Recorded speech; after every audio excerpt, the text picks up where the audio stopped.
नमस्कार, मैं हूं अर्पिता और आप देख रहे हैं डिबेट का सबसे विश्वसनीय और लोकतांत्रिक शो दंगल। आज बात यूपी की, जहां सियासी जमीन की लड़ाई में नया मोड़ आ चुका है। समाजवादी पार्टी के फैजाबाद से सांसद अवधेश प्रसाद के बेटे की वजह से अब मामला गरमा गया है। अवधेश प्रसाद के बेटे अजीत प्रसाद के खिलाफ केस दर्ज कर लिया गया है। अजीत प्रसाद पर किडनैपिंग के बाद मारपीट करने और धमकाने का आरोप। यह मामला इसलिए और भी गरमा गया क्योंकि इसमें क्राइम के एंगल के साथ साथ सियासी एंगल भी है। माना जा रहा है कि अवधेश प्रसाद के बेटे अजीत प्रसाद को अयोध्या की मिल्कीपुर सीट पर होने वाले उपचुनाव में समाजवादी पार्टी उतार सकती है और इसी खबर ने सियासत की दहकती आग में घी डालने का काम किया है। बीजेपी ने समाजवादी पार्टी को चारों तरफ से घेर लिया। सीएम योगी ने तो अखिलेश राज के बही खाते को निकालकर बता दिया कि कैसे 2017 से पहले यूपी में कानून व्यवस्था जर्जर थी। वही समाजवादी पार्टी पलटवार करते हुए कह रही है कि अवधेश प्रसाद की लोकप्रियता से बीजेपी घबरा गई है। लोकसभा चुनाव में फैजाबाद की सीट जीतकर अवधेश प्रसाद अचानक समाजवादी पार्टी के हीरो बन गए हैं और इसी हीरो के जरिए अखिलेश बार बार बीजेपी पर प्रहार करते हैं। लेकिन अवधेश प्रसाद के बेटे पर लगे संगीन आरोप के बाद अब मामला पलट गया है। अब ऐसे में सवाल उठता है कि क्या ये मामला समाजवादी पार्टी की उम्मीदों पर पानी फेर देगा? क्या मिल्कीपुर सीट पर अवधेश प्रसाद के बेटे अजीत को उतार सकेगी अब समाजवादी पार्टी? और क्या बीजेपी इस मुद्दे के जरिए मिल्कीपुर समेत उपचुनाव होने वाले सभी 10 सीटों पर समाजवादी पार्टी के खिलाफ माहौल बनाने में कामयाब हो सकेगी? सवाल कई। आज इन्हीं सवालों पर होगी बड़ी बहस, लेकिन सबसे पहले देखिए ये खास रिपोर्ट। मिल्कीपुर की मिल्कियत पर सियासी खूंटा गाड़ने को लेकर लड़ाई रफ्तार पकड़ ही रही थी कि उसके पहले ही बड़ा कांड हो गया। समाजवादी पार्टी जिस पर दांव लगाने का मन बना रही थी, वही विवादों में फंस गया। यूपी के फैजाबाद लोकसभा के जिस सांसद अवधेश प्रसाद के बेटे अजीत प्रसाद को चुनाव में उतारने का प्लान बना रही है, उसी पर संगीन आरोप लग गया है। ये आरोप लगाया है किसान रवि तिवारी ने। पूरा कलंदर के गाँव पलिया रेसाली हनुमत नगर में रवि तिवारी रहते हैं। उनका आरोप है कि 21 सितंबर की दोपहर स्टेट बैंक सिविल लाइन के सामने वो खड़े थे, जहां से अजीत प्रसाद, राजू यादव और 15-20 अज्ञात लोगों ने उनका अपहरण किया। अजीत प्रसाद ने उनके सिर पर पिस्टल रखी। वो बताते हैं कि मुझे रकाबगंज की ओर मारपीट करते लेकर गए, तहसील के पास गाड़ी खड़ी कर 1 लाख रुपए वापस लेने का वीडियो बनाया, जान से मारने की धमकी देते हुए गाड़ी से उतार दिया। जब जब समाजवादी पार्टी और अखिलेश यादव की ताकत बढ़ती है राजनीतिक रूप से, तब तब उनका मूल चरित्र सामने आ जाता है, जो अपराध और बलात्कार का है। और अयोध्या में प्रभु राम की नगरी में उनके सांसद अनाचार कर रहे हैं। पहले मुईद खान को संरक्षण दिया, अब उनके बेटे का जो गुंडा वसूली का विषय सामने आया है, उस पर एफआईआर दर्ज कर ली गई है। और उत्तर प्रदेश में भारतीय जनता पार्टी की सरकार है, योगी आदित्यनाथ की सरकार है। कोई भी अगर कानून को हाथ में लेगा, चाहे उसका पिता सांसद भी हो, तो कार्रवाई सुनिश्चित की जाएगी। आप लोग जानते हैं कि मिल्कीपुर में चुनाव है। अवधेश जी वहाँ के लोकप्रिय नेता हैं। इधर उनका नाम और बड़ा है, सम्मान और बड़ा है। भारतीय जनता पार्टी परेशान है, इसलिए 2 राज्यों के चुनाव जब हुए तो उनके साथ उपचुनाव घोषित नहीं हुए। सीटें रिक्त थी, फिर भी नहीं हुए। मुख्यमंत्री के एक सलाहकार, पूर्व आईएएस, पूरी ताकत के साथ पुलिस प्रशासन और वहाँ की मैपिंग करके लोगों को किसको मनाना है, किसको डराना है, किसको धमकाना है की प्रक्रिया में काम कर रहे हैं। इससे पहले भी हमने ये बात का खुलासा कई चैनलों पे किया था कि कौन कर्मचारी रहेगा, कौन नहीं रहेगा, किसको मुकदमे में फंसा सकते हैं, ये सब चीज़ हो रही है। तो मेरा मानना है कि इसकी जाँच होनी चाहिए। यूपी में वैसे तो विधानसभा की 10 सीटों पर उपचुनाव होने हैं, लेकिन सबसे हॉट सीट मिल्कीपुर ही है। अयोध्या एक बार फिर सुर्खियों में है। इस बार वजह राम मंदिर नहीं है, बल्कि यहाँ से 40 किलोमीटर दूर मिल्कीपुर है, जहाँ इसके पहले विधायक अवधेश प्रसाद थे, लेकिन लोकसभा में फैजाबाद से जीत कर आए तो सीट खाली हो गई। अब सवाल यह है कि आखिर रवि तिवारी को अजीत प्रसाद ने क्यों धमकाया और क्यों मारपीट की? तो बता दें कि पूरा मामला जमीन विवाद से जुड़ा हुआ है। दरअसल अकबरा में रहने वाले शीतला प्रसाद नाम के एक शख्स अपनी जमीन बेचना चाहते थे, जिसे रवि तिवारी खरीद रहे थे। उन्होंने बाकायदा 1 लाख रुपए शीतला प्रसाद को दे भी दिया था, मगर शीतला प्रसाद ने वो जमीन अजीत प्रसाद और लाल बहादुर नाम के शख्स को बैनामा कर दिया। रवि तिवारी इसी बात का विरोध कर रहे थे और आरोपों के मुताबिक इसीलिए अजीत प्रसाद ने उनसे मारपीट की। सीएम योगी तो समाजवादी पार्टी के सियासी चरित्र पर ऐसा हमला करते हैं जो अखिलेश यादव को छनछना कर लगता है। याद करिए 2017 के पहले उत्तर प्रदेश की स्थिति क्या थी? आबादी का सबसे बड़ा राज्य किन स्थितियों में था? हर तीसरे दिन दंगे होते थे, अराजकता चरम पर थी, बेटी सुरक्षित नहीं थी, व्यापारी का कोई सम्मान नहीं था और अराजकता चरम पर थी, विकास बाधित था। आज बहनों और भाइयों, प्रधानमंत्री मोदी जी के मार्गदर्शन में उत्तर प्रदेश की डबल इंजन की सरकार ने दंगों से सर्वथा मुक्ति प्राप्त कर दी है। अब पिछले 7.5 वर्ष में एक भी दंगा उत्तर प्रदेश के अंदर नहीं हुआ, एक भी दंगा नहीं हुआ। कई बार मैंने आपसे आपके बीच में इस बात को कहा कि उत्तर प्रदेश सरकार को कम से कम टॉप 10 माफियाओं की सूची जारी करनी चाहिए। वो टॉप 10 माफिया कहां हैं और किस दल में हैं, इसकी सबको जानकारी हो जाएगी।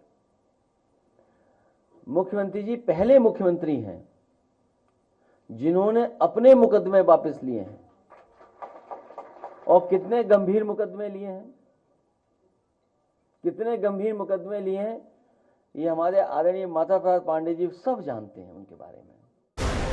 लोकसभा चुनाव में यूपी के फैजाबाद या यूं कहें अयोध्या जीतकर समाजवादी पार्टी ने बीजेपी को बड़ा सदमा दिया है। अब मौका बीजेपी के हाथ लगा है। बीजेपी इस सियासी हिसाब का बदला उपचुनाव में मिल्कीपुर जीत कर चुकता करना चाहती है। इसीलिए मिल्कीपुर की कमान खुद सीएम योगी ने संभाली है। सीएम योगी लगातार अयोध्या और मिल्कीपुर का दौरा कर रहे हैं। 6 अगस्त को सीएम योगी अयोध्या गए, 10 अगस्त को मिल्कीपुर गए, इसके बाद 18 अगस्त और 5 सितंबर को अयोध्या का सीएम योगी ने दौरा किया। वहीं 19 सितंबर को भी मिल्कीपुर गए। मिल्कीपुर विधानसभा की राजनीतिक दांवपेच और सियासी उठापटक के बीच आपके लिए ये जानना भी जरूरी है कि आखिर वो कौन कौन से सभी 10 विधानसभा सीटें हैं जहां यूपी में उपचुनाव होंगे। ये सीटें हैं मिल्कीपुर, करहल, कुदरकी, कटेहरी, सीसामऊ, खैर, गाजियाबाद, फूलपुर, मजवा और मीरापुर। वैसे अखिलेश यादव ने मिल्कीपुर में अवधेश प्रसाद के बेटे अजित प्रसाद को चुनावी मैदान में उतारने को लेकर अपने पत्ते नहीं खोले हैं। हालांकि सियासी गलियारे में इसकी चर्चा तेज है कि मिल्कीपुर से अजित प्रसाद ही समाजवादी पार्टी के उम्मीदवार होंगे। ऐसे में सबसे बड़ा सवाल है कि क्या समाजवादी पार्टी अब अपनी रणनीति बदल देगी या फिर अवधेश प्रसाद के बेटे अजित प्रसाद पर ही दांव चलेगी। लखनऊ से संतोष शर्मा के साथ आज तक ब्यूरो। तो खास मेहमान हमारे साथ जुड़ चुके तारुफ करादे शलमणि त्रिपाठी प्रवक्ता बीजेपी के इस वक्त हमारे साथ हैं, अनिल यादव प्रवक्ता कांग्रेस पार्टी के हमारे साथ हैं, आशुतोष वर्मा प्रवक्ता समाजवादी पार्टी के, शांतनु गुप्ता राजनीतिक विश्लेषक के तौर पर, अहमद खान साहब राजनीतिक विश्लेषक के तौर पर हमारे साथ जुड़ चुके हैं और बीएसपी का भी अच्छा पक्ष रख लेते हैं। तो सबसे पहले मैं शुरुआत जो है वो आशुतोष जी आपके साथ ही करना चाह रही हूँ। मतलब मिल्कीपुर पर आप पत्ते खोलते, कहीं उससे पहले खेल ही तो नहीं बिगड़ गया? धन्यवाद अर्पिता जी। नहीं, मैं आपकी रिपोर्ट भी देख रहा था और एक तरीके से अघोषित तरीके से हमारे कैंडिडेट तो अजीत प्रसाद हैं ही, लेकिन आप भी जान रही हैं कि अयोध्या की हार ने भारतीय जनता पार्टी के जो है वो जमीन के नीचे धरती इनकी हिल गई है। जो भारतीय जनता पार्टी अयोध्या में हजारों करोड़ों रुपए लेके एक बड़ा प्रोपेगेंडा बनाने की कोशिश कर रहे थे, उनको अयोध्या में उत्तर प्रदेश की जनता ने इनको पटकनी दे दी। और खासकर मुख्यमंत्री जी, जो मुझे लगता है कि दिन में 4 बार अयोध्या की बात करते थे, उनको वहां से हराया गया। तो कहीं ना कहीं भारतीय जनता पार्टी और मुख्यमंत्री जी की राजनीति पे सवाल उठा हुआ है और शायद यही वजह है कि उनकी फंसी हुई राजनीति में अयोध्या के प्रभारी वो खुद बन गए हैं, क्योंकि उनको खुद विश्वास अपने लोगों पे नहीं रह गया है। और अभी आपने की रिपोर्ट नहीं बताया कि 6 अगस्त से लेके 19 सितंबर के बीच में फला फला तारीखों को वो अयोध्या गए हैं। मतलब देखा 5 बार अयोध्या गए हैं 45 दिन में, मतलब हर 8वें दिन अयोध्या पहुंच रहे हैं। तो अयोध्या जीतना है चाहे उसके लिए कुछ भी करना पड़े। तो अयोध्या में अगर भारतीय समाजवादी पार्टी चीखती भी है तो उसको बड़े पैमाने पे उठाना है, उसको बात करना है, क्योंकि अयोध्या इस बार हारे तो इस बार उत्तर प्रदेश के मुख्यमंत्री की कुर्सी गई। आप समझ सकती हैं कितनी जरूरी चीज है। तो ये पूरा भारतीय जनता पार्टी द्वारा बुना गया एक षड्यंत्र है और ये सब लोग जानते हैं। हाँ, बैठे हुए 5 लोग पैनलिस्ट और आप भी जानती हो, पूरी प्रदेश की जनता जानती है कि अयोध्या माननीय योगी आदित्यनाथ जी के लिए क्यों जरूरी है। ये अजीत प्रसाद के ऊपर ये केस हो रहा है, धमकी का केस, FIR, मैं तो ऐसी FIR दिखा दूं जो भारतीय जनता पार्टी के विधायकों के ऊपर है, उनको खुद भी नहीं पता है। और खुद योगी आदित्यनाथ जी जब चुनाव लड़ने गए तो अपने ऊपर इतना लंबा पुलिंदा लेके आए कि ये FIR है, हत्या का प्रयास और ये धर्म और एक दूसरे में भेदभाव करने का प्रयास, पता नहीं कितने हैं। बात ये नहीं है, बात ये है किसी तरीके से पूरे नैरेटिव को चेंज करना और भारत समाजवादी पार्टी को खलनायक बनाया, किसी तरीके से अयोध्या के में जीत ले जिससे ये कुर्सी बचाई जाए, और कुछ भी नहीं है। ठीक है, मैं मान रही हूं आपकी सारी बातें, लेकिन जरा ये बताइए ना, दांव अभी इन्हीं पर लगाएंगे या अपने पत्ते बदलेंगे? अब आप कह रहे हैं ना खलनायक बनाने की कोशिश है, तो क्या वाकई वो खलनायक बन जाएंगे, पार्टी को डैमेज कर जाएंगे, उन्हीं को उतारेंगे, कैंडिडेट बदल सकते हैं? क्योंकि अभी अघोषित है, आपने जैसा पहले कंफर्म किया। नहीं, देखिए, परोक्ष अप्रोक्ष रूप से अजीत प्रसाद ही हमारे चुनाव कैंडिडेट रहेंगे, इसमें हमें कोई देखिए, मैं आपको बता रहा हूँ, ये नैरेटिव भारतीय जनता पार्टी बनाती है। आपको नहीं याद है कि जनवरी से लेके मार्च तक किस प्रकार से अयोध्या का नैरेटिव बनाया गया? हम उनको लाएंगे जो राम को लाए हैं, और क्या क्या नहीं किया गया, क्या क्या तरीके किए गए। लेकिन नहीं, जनता जानती है हकीकत इनकी जितनी भी जालसाजी है, इनकी जितनी भी पाखंडीगिरी है, जनता जानती है। उसने जवाब दिया है कि तुमको अयोध्या भी हराएंगे, तुमको मथुरा भी हराएंगे, तुम जहां जहां गलत करोगे वहां से जड़ से उखाड़ के फेंक देंगे। तो हमें इसमें चिंता नहीं है, क्योंकि हम जमीन पे काम करने वाले लोग हैं। और अयोध्या प्रसाद जी कई बार के MLA वहां से रहे हैं। मुझे नहीं लगता है कि भारतीय कर दिया कि अयोध्या प्रसाद ही बना दिया उन्हें। अरे इससे बड़ा प्रसाद भारतीय जनता पार्टी को क्या मिलेगा? हाँ, ठीक है, इसका जवाब ले लेती हूँ मैं चलमणि त्रिपाठी से। चलमणि त्रिपाठी वो कह रहे हैं कि किसी भी कीमत पर जीतना है, इसलिए किसी भी तरीके का षड्यंत्र रचने के लिए तैयारी की जा रही है।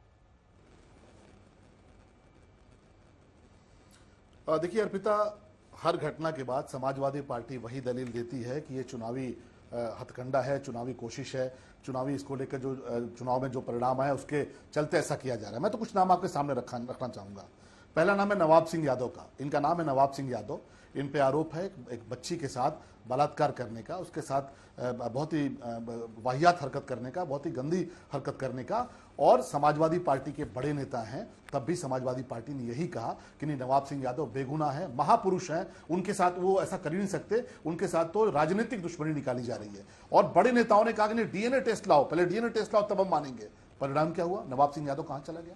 दूसरा, मोहिद खान, इसी अयोध्या में इनकी पार्टी का बड़ा नेता है, और इतना बड़ा नेता है कि अवधेश प्रसाद जो कि आज अयोध्या के सांसद हैं, ठीक है, आप वहां को रिप्रेजेंट करते हैं, आपको जिन्होंने वोट दिया नहीं दिया, आप सबके नेता हैं, आप सबके सांसद हैं। लेकिन मोहिद खान जब गिरफ्तार हुआ, और मोहिद खान पे आरोप क्या है? एक छोटी बच्ची के साथ बलात्कार, गैंगरेप करने का इतना ज्यादा नजदीकी रिश्ता है कि अवधेश प्रसाद उस बच्ची के घर पर उसका हालचाल तक जानने नहीं गए, उसका दर्द जानने तक नहीं गए, जो उनके घर से थोड़ी दूर पर रहती है। मोहिद खान को भी इन्होंने ऐसे ही महापुरुष बनाया।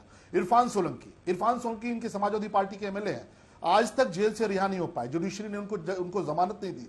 और उन पे आरोप क्या है? उन पे आरोप ये कि बांग्लादेशी जितने घुसपैठी आए, जितने खतरनाक रोहिंग्या आए, सबको समाजवादी पार्टी का उन्होंने मेंबर बना डाला और उनको वोटर बना डाला, उनको सबके आधार कार्ड बनवा दिए, सबके उन्होंने वोटर कार्ड बनवा दिए। आज तक इरफान सोलंकी जेल के भीतर है। जब कार्रवाई हुई तो यही दलील दी गई कि साहब चुनाव चूंकि समाजवादी पार्टी हारी है और भाजपा जीती है, इसलिए इन्होंने किया। और तो और बहुत लंबी फहरिस्त है। इनकी पार्टी के एक बड़े नेता है तूफानी सरोज, उन्होंने खुद समाजवादी पार्टी के ब्लॉक अध्यक्ष विवेक यादव के खिलाफ मुकदमा दर्ज कराया कि विवेक यादव गुंडा है और वो हमारे खिलाफ अपशब्दों का प्रयोग करता है। तूफानी सरोज सोचिए, इनकी पार्टी के MLA हैं, उनकी बेटी बिटिया उनकी MP है, वो अपनी पार्टी के गुंडे से परेशान है, विवेक यादव के खिलाफ उन्होंने मुकदमा कराया। जूही प्रकाश, इनकी पार्टी आगरा की बड़ी नेता हैं, उनके पति अस्पताल में है, कई टाके लगे हुए हैं, जिंदगी और मौत से जूझ रहे हैं, उनको मेयर का कैंडिडेट आगरा में बनाया था। उनके पति कह रहे हैं कि जूही प्रकाश ने हमारे सर पे बोतलें मारी हैं और मरने के कगार पे हैं, उनके खिलाफ मुकदमा दर्ज करो। ये चरित्र है, देखिए। और कई बार हम लोग एग्जाम में देखते थे ना, कुछ बच्चे थे जो पूरे एग्जाम में बुरी तरह फेल होते थे और ड्राइंग में जो है 90 नंबर ले आते थे। उनसे एक सेकंड, 5 सेकंड बस, पूरे एग्जाम में फेल होते थे और ड्राइंग में जुगाड़ से 90 नंबर लाते थे। तो उनसे पूछो कि भाई क्या हुआ, तुम तो फेल हो गए? बोले ड्राइंग में 90 नंबर लाए। उनसे कोई पूछता था, अरे तुम तो अगली क्लास में नहीं जा पाओगे, फेल हो गए। बोलते नहीं, ड्राइंग में 90 नंबर लाए। अरे चुनाव बुरी तरह आपको जनता ने हराया है। आज भी प्रधानमंत्री नरेंद्र मोदी तीसरी बार प्रधानमंत्री इस देश के हैं, मुख्यमंत्री योगी जी को दूसरी बार जीत गए, उसका ढोल पीटते रहिए, लेकिन गुंडागर्दी करेंगे तो कार्रवाई होगी। ठीक है, देखिए आप बकायदा लिस्ट लेकर आए और आपने गिना दिया कि समाजवादी पार्टी में कहां कहां कितने देखिए अपराध हुए हैं, लेकिन यहाँ अखिलेश यादव कह रहे हैं कि आप टॉप 10 माफियाओं के नाम बताइए ना, और उसमें देखिए कि कौन से दल, कौन से नेता, किस दल का नेता यहाँ सबसे ऊपर है। ये वो लिस्ट भी लाए हैं क्या? बिल्कुल अर्पिता, ये तो मुझे क्या, ये तो आपको ही पता है। आप दिल्ली भले बैठती हैं, पर आपको नहीं पता है क्या कि इस प्रदेश का सबसे बड़ा माफिया कौन था? मुख्तार अंसारी। खत्म हो गया ना गिरोह, पूरा गिरोह साफ हो गया। इस प्रदेश का सबसे बड़ा माफिया कौन था? अतीक अहमद। कहां चला गया? खत्म हो गया ना। मुकीम काला खत्म हो गया ना।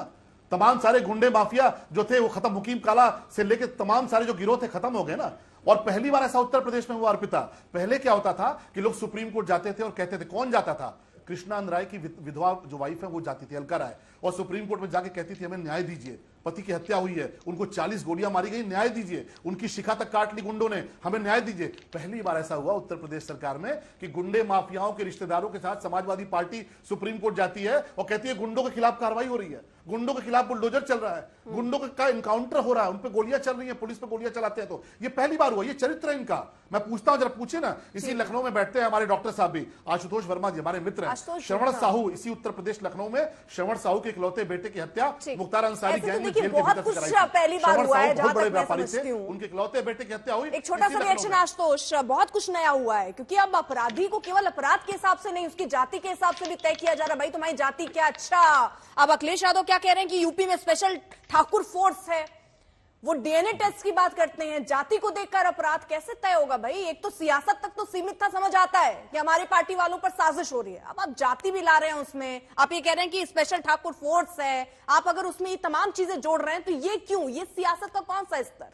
जी अर्पिता जी, क्योंकि बहुत आरोप लगाए हैं भारतीय जनता पार्टी के प्रवक्ता हमारे मित्र ने, तो मुझे 10 सेकंड इच्छा दीजिएगा, मैं जरा कुछ बोलना चाहता हूँ। और पहले एक नई आज एक रिपोर्ट बताता हूँ आपको। एक है कर्मवीर शर्मा, ये जींद के हैं, हरियाणा के हैं, भारतीय जनता पार्टी के नेता हैं, और उनको गिरफ्तार करके उत्तर प्रदेश की सहारनपुर पुलिस में जेल भेज दिया गया है, क्योंकि कर्मवीर शर्मा के गैंग ने 7 साल पहले एक महिला से जमीयत उलमा हिंद के अध्यक्ष महमूद मदनी के भाई पर रेप और FIR करवाकर जेल भिजवाया था। पुलिस की जांच में पता चला कि ये गैंग सिर्फ FIR करा के पैसा लेता है, और ये FIR कराने के लिए इसका एक गैंग चलाता है। सोचिए, इस प्रकार के भारतीय जनता पार्टी के लोग हैं जो इनकी मोडस ऑपरेंडी सुनिए। नहीं, मेरी पूरी बात अभी नहीं खत्म, आप ही बोलिए, मेरी बात नहीं आप ही बोलिए। जी जी। हाँ, ये 2017 के आपके चैनल के एक लोगों ने लिखा है कि यूपी के नए CM योगी आदित्यनाथ के नाम दर्ज है कई संगीन मामले। जितने विवाद योगी आदित्यनाथ के साथ जुड़े हैं उतने ही आपराधिक मामले भी उनके खिलाफ दर्ज हैं, जिसमें हत्या के प्रयास जैसे संगीन मामले शामिल हैं। उनके खिलाफ गोरखपुर और महाराजगंज में लगभग 1 दर्जन मामले हैं। वहीं के रहते हैं आसपास, बताएंगे। अब ये आते हैं मोहित खान के ऊपर। मैं एक एक चीजों का जवाब दूंगा और ध्यान रखिएगा। मोहित खान पे आपने सवाल लगाया, आपने काम किया, हमने बार बार कहा कि DNA की जांच होनी चाहिए। आज कल न्यायालय में जब पेशी हुई तो वहां के वकीलों ने कहा कि वो 71 वर्षीय बुजुर्ग है, इनको राजनीतिक मामले में फंसाया गया है, इनकी DNA की जांच दी जाए। लेकिन सरकार वो जांच नहीं दे रही है, क्योंकि और साथ साथ वकील को वो दस्तावेज देने में आनाकानी करे, जिसकी उनको आज फटकार पड़ी, क्योंकि सरकार में इनको पता चलना चाहिए। तीसरी बात, इन्होंने कहा कि जुगाड़ से जीत गए हैं। 2024 में 37 सीट जीत के हम जुगाड़ से, जनता को आप जुगाड़ बता रहे हैं, और आप जीत जाते हो तो आप जनता का आशीर्वाद कर रहे हो। भारतीय जनता पार्टी में लगातार इस तरीके के लोग हैं जो लगातार हमारे भारत, नहीं मैं उसका एजेंडा समझिए क्या है। इनका एजेंडा ये है, और भी मेहमान है, जल्दी थोड़ा सा। हाँ। अगले 10, इनका सीधा एजेंडा ये है, और आपके माध्यम से पूरे देश में पहुंचना चाहिए कि किसी तरीके से मुसलमान और यादव के खिलाफ अटैक करो, उसको किसी तरीके से भारतीय जनता समाजवादी पार्टी के नेता बचाएंगे तो उनको मुसलमान और यादव के बीच में घेर के बाकी जो समाज है उसके खिलाफ बढ़ाओ। ये भारतीय जनता पार्टी की इतनी गंदी राजनीति है जिसको आप कोई भी तोड़ नहीं है, और हम बार बार बचाव करेंगे, चाहे वो मुसलमान हो, चाहे यादव हो, चाहे पटेल हो, चाहे पासी हो। हम उस हर व्यक्ति की रक्षा करेंगे जो भारतीय जनता पार्टी के जाल में ट्रैप हो रहा है। ठीक है, एक छोटा सा रिएक्शन शलभ, उसके बाद अन्य मेहमानों के पास भी मुझे जाना है। शलभ। अर्पिता जी, आपने आपने बहुत समय दिया आपने बहुत समय दिया समाजवादी पार्टी के हमारे साथी को। आप जरा सोचिए, आप तो खुद एक महिला हैं और आज इंटरनेशनल डॉटर्स डे है। सोचिए हमारे डॉक्टर साहब कितने ज़हीन आदमी हैं। मैं तो व्यक्तिगत तौर पर बड़ा सम्मान करता हूं। नवाब सिंह यादव ने जिस बच्ची के साथ बलात्कार किया उसको झूठा बता रहे हैं। इंटरनेशनल डॉटर्स डे के दिन आज इस टीवी चैनल बैठ के, आज तक जो सबसे बड़ा चैनल है, वहां ये बता रहे कि नवाब सिंह यादव महापुरुष है। वो जो बिटिया जिसने वीडियो तक बनाया है वो गलत है। उसको नहीं बोलने दीजिए, बीच में टोकिए मत, प्लीज टोकिए मत। नहीं देखिए आप पिताजी, आप तो वहां बैठी हैं निष्पक्ष भूमिका, मैंने तो चुपचाप सुना इनको। देखिए ये चरित्र है समाजवादी पार्टी का कि नवाब सिंह यादव महापुरुष है। नहीं, नवाब सिंह यादव महापुरुष है और उसके खिलाफ बलात्कार का मुकदमा दर्ज कराने वाली बिटिया इंटरनेशनल डॉटर्स डे के दिन समाजवादी पार्टी उसको झूठा कहती है। मोहित खान महापुरुष है, उसके खिलाफ मुकदमा दर्ज करने वाली जो बच्ची प्रेग्नेंट है, अर्पिता जो बच्ची प्रेग्नेंट है, उस बच्ची को यह भी नहीं पता कि उसके साथ जो क्या दरिंदगी हुई है। जब उसको तकलीफ हुई, डॉक्टर के आ गई, तब डॉक्टर ने बताया कि तो ये बच्ची तो प्रेग्नेंट है। उसको झूठा बता रही है समाजवादी पार्टी। और जो इनका मोहित खान है वो महापुरुष है। क्यों? क्योंकि जो बच्ची है इंटरनेशनल डॉटर्स डे के दिन आज समाजवादी पार्टी उस बच्ची का चरित्र हनन कर रही है। ये है समाजवादी पार्टी, ये इनका चरित्र है। और इसीलिए मैं तो उन बातों को कहना नहीं चाहता, लेकिन लोग कहते हैं लड़कों से गलती हो जाती है। मैं नहीं कहना चाहता, बातें पुरानी हो गई, लड़कों से गलती हो जाती है, ये मानसिकता समाजवादी पार्टी की। ठीक है, एक छोटा छोटा रिएक्शन अनिल यादव जी से भी ले लेते हैं, फिर शांतनु गुप्ता और एमएच खान साहब के पास भी आ रही हूं। अनिल यादव, जिस तरह की ये लड़ाई चल रही है, क्योंकि अब साख की लड़ाई बनती है, फैजाबाद सीट में बीजेपी का हारना और उसके बाद अब पूरी तरीके से, चाहे योगी आदित्यनाथ के तमाम वहां पर दौरे हों, रैलियां हों, वो हमने देखी। अभी जब पहुंचे तो 1000 करोड़ की सौगात भी उन्होंने दी उपचुनाव से ठीक पहले। तो ये सब दरअसल जंग इस बात की है कि अब उपचुनाव में अगर ये हार गए तो फिर तो हर बार, अभी आशुतोष जी ने बता दिया ना इसमें कि ये दरअसल अयोध्या प्रसाद, तो उसको वो और बड़ा करने की कोशिश हो जाएगी और शायद इसीलिए अब ये साख की लड़ाई बन चुकी है।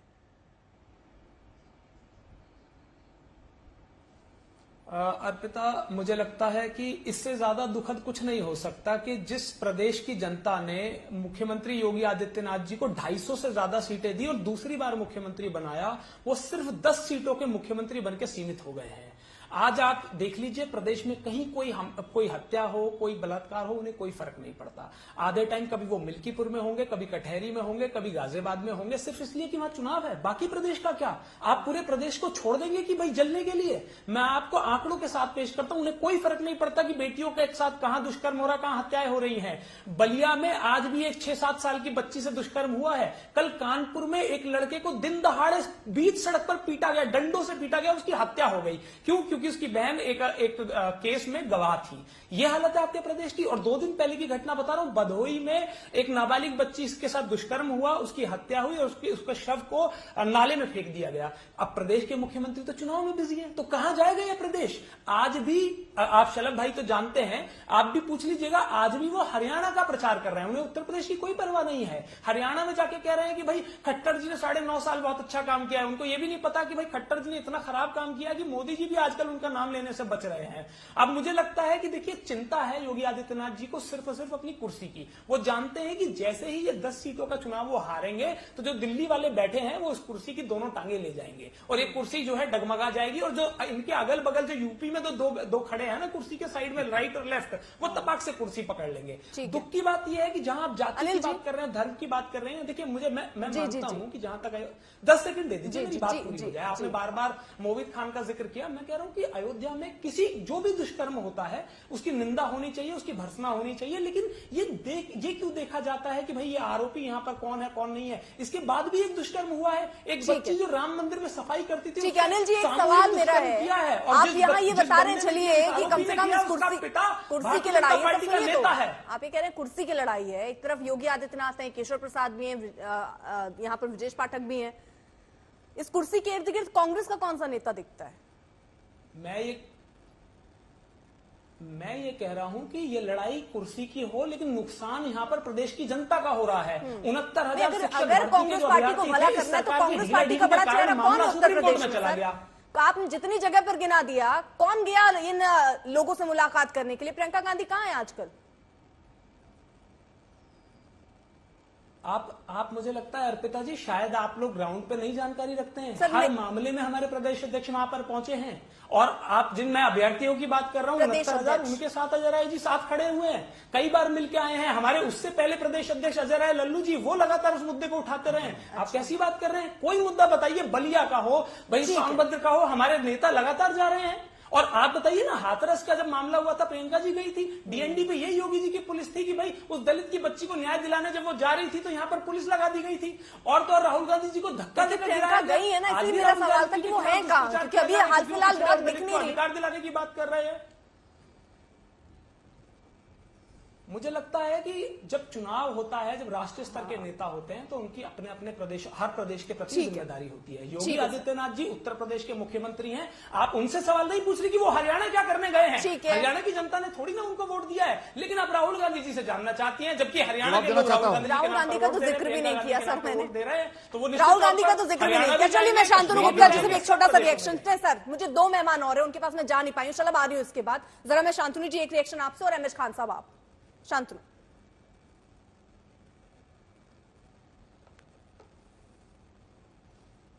देखिए अर्पिता जी, जो भी उत्तर प्रदेश में रहता है, जो भी उत्तर प्रदेश में पला बड़ा है, उसने देखा है कि पिछले 7 साल में उत्तर प्रदेश की जो फिलॉसफी है, जो गवर्नेंस की फिलॉसफी होती है, जो ऊपर से लीडर से टॉप डाउन फ्लो होती है। पहले वो फिलॉसफी थी लड़के हैं, गलती हो जाती है, इनको फांसी दोगे क्या?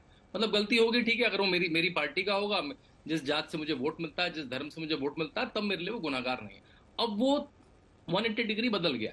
विधानसभा के पटल पे बिल्कुल ठोक के बोलते हैं कि माफिया को मिट्टी में मिला दूंगा। हमने वो देखा है और उससे उत्तर प्रदेश की जो छवि थी, उत्तर प्रदेश केवल बॉलीवुड को एक इंस्पिरेशन देता था कि गुंडागर्दी की पिक्चर कैसे बनानी है, आज इंस्पिरेशन देता है कि इन्वेस्टमेंट कैसे आएगा। आपको पता है जब सेमिकॉन हुआ भारत में, तो उसका वेन्यू, जो सेमिकॉन भारत सेमीकंडक्टर में अब आगे बढ़ रहा है, तो वो नोएडा में होता है, वो उत्तर प्रदेश में होता है। तो उत्तर प्रदेश की जो छवि बनी है वो सबको पता है। चौधरी चरण सिंह के पुत्र अजीत सिंह जी बड़े नेता थे, वो अपने भाषणों में कई बार बोलते थे कि मतलब एंटीफायर है, अगर सपा का झंडा लगा, जिस गाड़ी में लगा है सपा का झंडा, मतलब उसमें बैठा है गुंडा।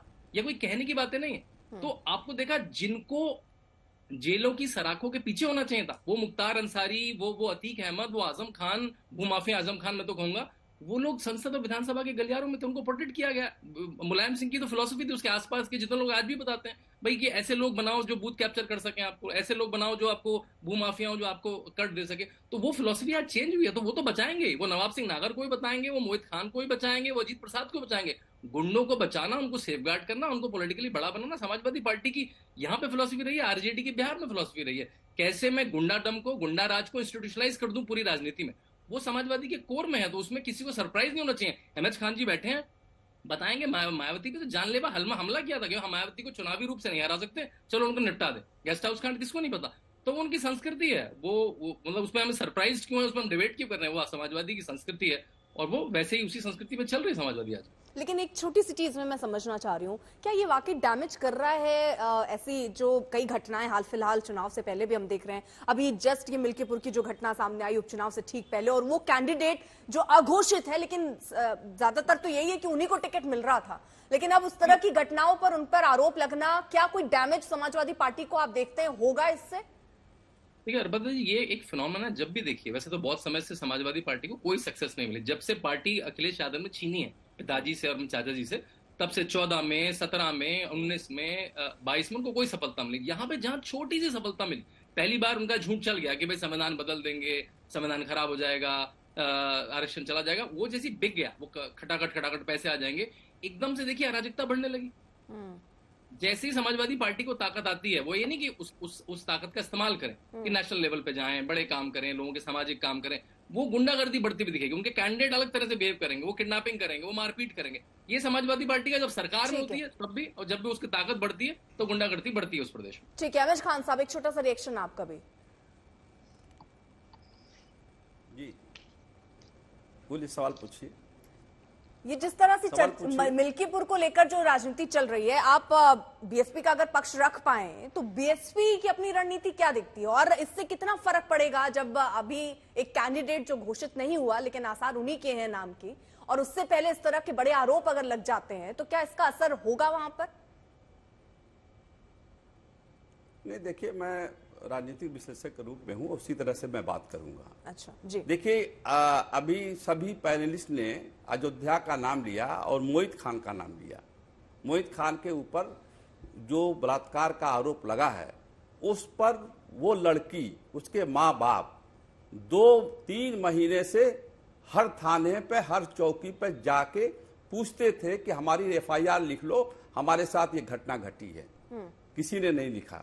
2 महीने के बाद FIR दर्ज हुई है और 2 महीने के बाद FIR दर्ज होने के बाद मोहित खां की जमीन पर, यह फैक्ट है, मोहित खां की जमीन पर पुलिस चौकी बनी थी। पुलिस चौकी जब बनी थी तो पुलिस वाले क्या कर रहे थे?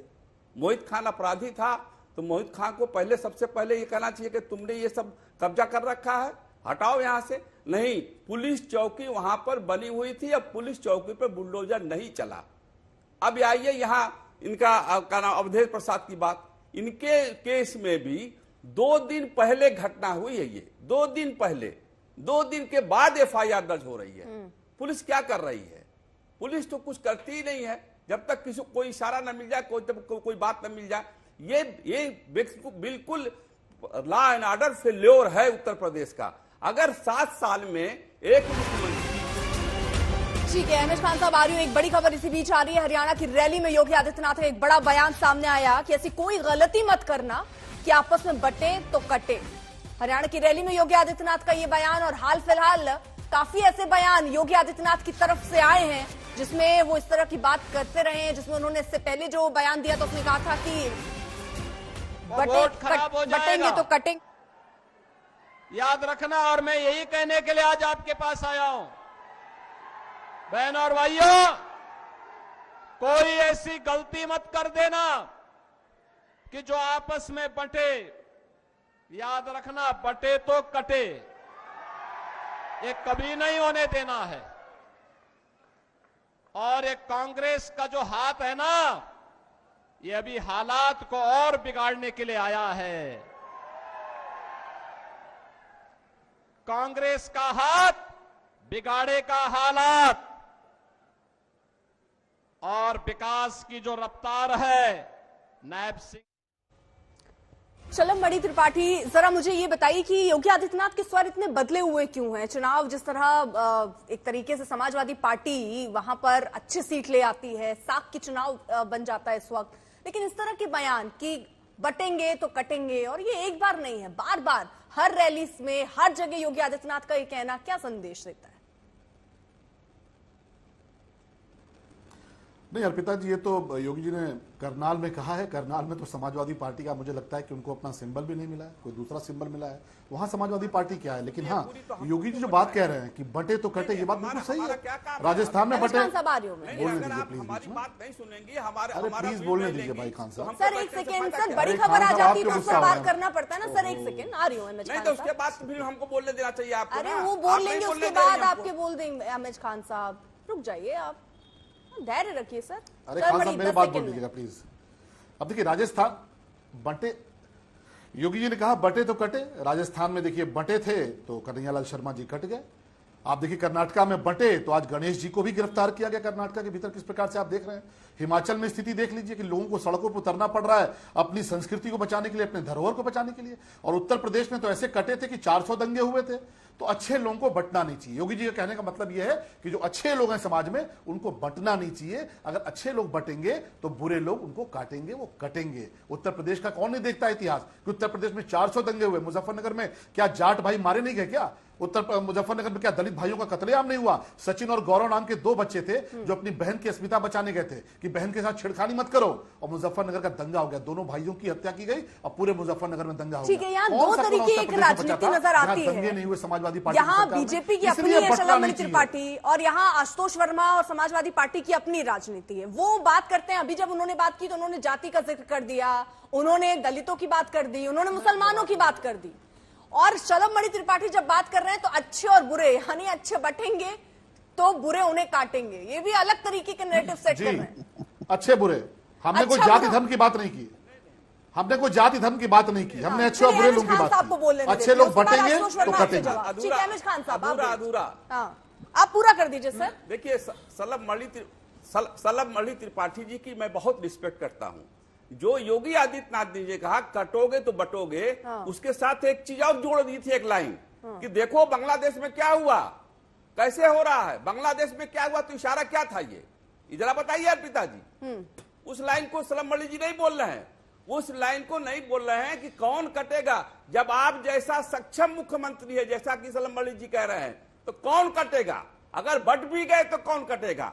कोई काटने वाला है तो आपकी कानून व्यवस्था कहां चली जाएगी? क्यों कटेगा भाई? क्यों? किसी को कोई वोट देने का अधिकार नहीं है क्या? किसी को कोई दे सकता है वोट, नहीं दे सकता है? आप धर्म जात के विशेष बात करेंगे, आप ये नहीं चलेगा। हिंदुस्तान का जो आईन है उसके हिसाब से ये देश प्रदेश चलेगा। बटोगे तो कटोगे, क्या मतलब होता है? ये बहुत खतरनाक बोली है। अगर नहीं मानोगे तो मिट्टी में मिला दूंगा। ये कौन सी बोली है मुख्यमंत्री की? ये मिट्टी में मिलाने वाली बात क्या है?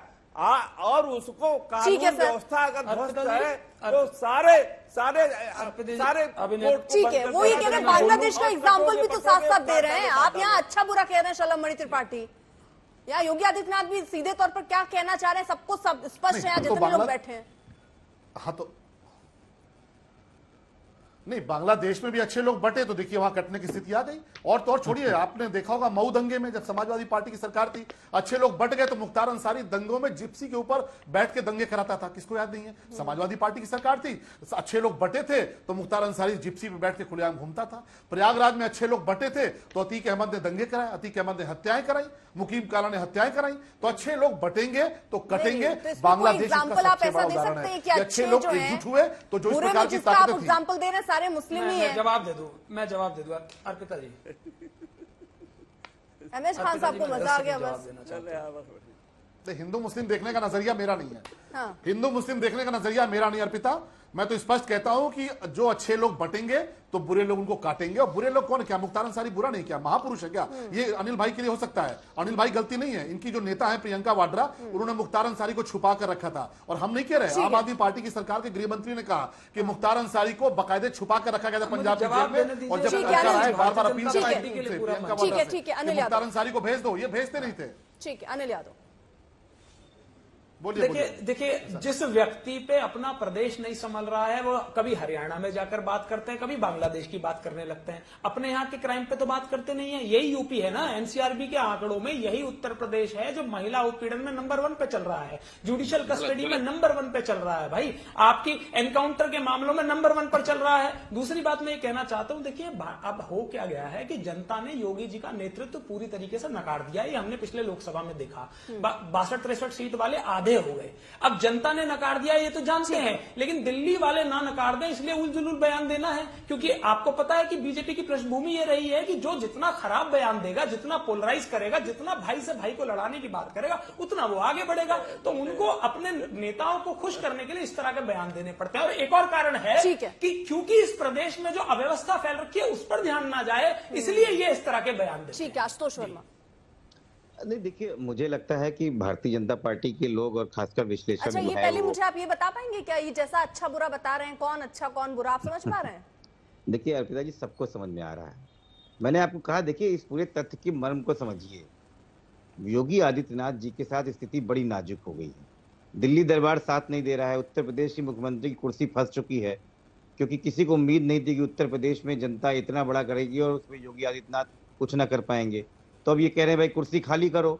तो आखिरी चांस मिला है, कितना हिंदू मुस्लिम कर ले जाओ जिससे किसी तरीके से उपचुनाव जीतो, वरना ये कुर्सी गई। तो उनके पास कोई ऑप्शन नहीं है। आप पिछले लगातार 1 हफ्ते के इनके सारे भाषण देख लीजिए, किसी तरीके से कोई भी शब्द घुमा घुमा के जो फिट भी नहीं बैठ रहा है उसमें भी वो लेके आएंगे। उसी की एक नई परिचर्चा है, कटेंगे बटेंगे।